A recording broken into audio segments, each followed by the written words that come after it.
કહેવાય છે કે આદિવાસી સંસ્કૃતિ ભૂલાઈ રહી છે, ત્યારે આપણી સાથે કેટલાક એવા લોકો પણ છે કે જે આદિવાસી સંસ્કૃતિ, આદિવાસી પહેરેશ, આદિવાસી ઘરેણાને લઈને આપણી સાથે છે. તો બેનને પૂછીશું કે જ્યારે જમાનો મોડર્ન કલ્ચરમાં જઈ રહ્યો છે ત્યારે તમે તમારા મૂળભૂત એવા આદિવાસી વિસ્તારમાં છો, આદિવાસી બાહુલ્ય વિસ્તારમાં છો, તો આદિવાસી પોશાકથી તમને કેવું લાગી રહ્યું છે? બહુ આનંદ આવી રહ્યો છે. આ બધું જોઈને એવું લાગે છે કે આપણું ટ્રેડિશન હજી બી છે અને હજી બી આ જોયા પછી એવું લાગે છે કે we are into hour culture, we are enjoying this. જે આ આદિવાસીનો મૂળભૂત પોશાકનો જે કલર છે લાલ અને લીલો, તો તમને ખબર છે કે આ લાલ અને લીલો કલર એ આદિવાસી સંસ્કૃતિની ઓળખમાં કઈ વસ્તુને પ્રેઝન્ટેશન કરે છે?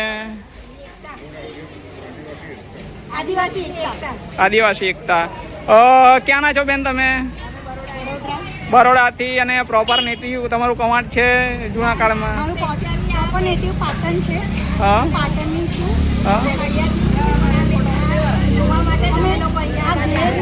આ ગેરના મેળાની તમને ખબર કેવી રીતે પડી કે આ રીતે ગેરનો મેળો ભરાય છે? એવી ખબર તમને કેવી રીતે અને ક્યારે પડી?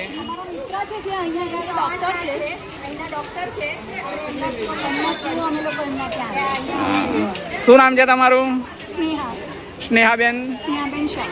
શાહ. અને તમે?